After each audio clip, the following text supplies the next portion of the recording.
Year Ones, happy Friday. I hope you've had a lovely week of learning at home. I've seen lots of underwater worlds. I knew that would be an activity that you would find really exciting. So keep sending them in. I've loved to see them, and I hope you've enjoyed doing 2 weeks of underwater. I loved Dougal's Deep Sea Diary, so I hope you enjoyed it too. Next week is something slightly different. We're having a poetry themed week. So I hope you really enjoyed that when we tell you about it on Monday. I thought I'd come on here and read a story to end the week of learning. And it is Charlie Cook's favourite book. Another Julia Donaldson one. She's the author. So let's have a read of this one. Let me move over so you can see the book. Once upon a time, there was a boy called Charlie Cook who curled up in a cosy chair and read his favourite book. There he is.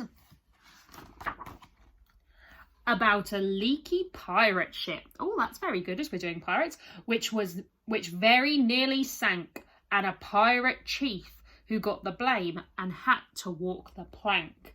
The chief swam to an island and went digging with his book. At last he found a treasure chest, and in it was a book. About a girl called Goldilocks and 3 indignant bears who cried, "Who's had our porridge? Who's been sitting on our chairs?" They went into the bedroom and Baby Bear said, "Look, she's in my bed, and what is more, she's got my favourite book." About Sir Percy Pilkington, a bold and fearless knight, who told the dragon, "Wait, I'm not quite ready to fight. You must hear this one first." And then his armour clanked and shook. Ho, ho, ho, ho, ho. The dragon's having a laugh as he read aloud a joke he'd found inside his favourite book. What book do you think it's going to be? About Rowena Redalot, a very well-read frog who jumped upon a lily pad and jumped upon a log, then jumped into the library which stood beside the brook, and went, "Read it, read it, read it," as she jumped upon a book. About an oak tree full of birds. Each bird had built a nest, and they had a competition to decide which one was best. They chose an owl to judge it, and the winner was a rook, whose nest was lined with pages from his very favourite book. Well, while you're listening to this, have a think, what's your favourite book to read?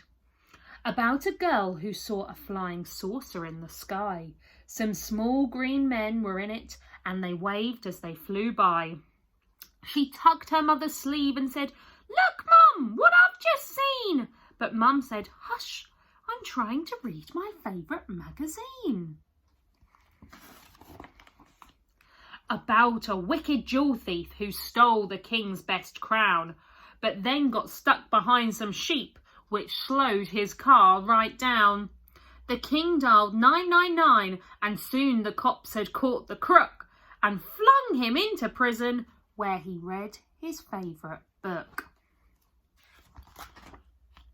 About a greedy crocodile who got fed up with fish and went on land to try and find some other kind of dish. He went into a bookshop, and he there grew even greedier while reading on page 90 of a large encyclopedia. About the biggest birthday cake the world had ever seen. A team of royal cake makers had made it for the Queen. The cake was so delicious that a famous spaceman took a slice of it to Jupiter. He also took a book. About a ghost who glided round a castle every night, carrying her head and giving everyone a fright. She kept it up till morning, then she found a shady nook and put her head back on again to read her favourite book. About a cosy armchair and a boy called Charlie Cook. And look, all the characters from the story are in there. And look, the last page is all the books on the bookshelf. I wonder what your favourite book is that you like to read at home. I hope you have a lovely weekend. Thank you so much for working so hard at home. I know you're doing a really, really good job. And thank you to all the parents that are supporting. We really appreciate all the help you're giving at home, and we appreciate it from school. Have a wonderful weekend, and I will see you next week to get on with a bit more learning. Bye-bye.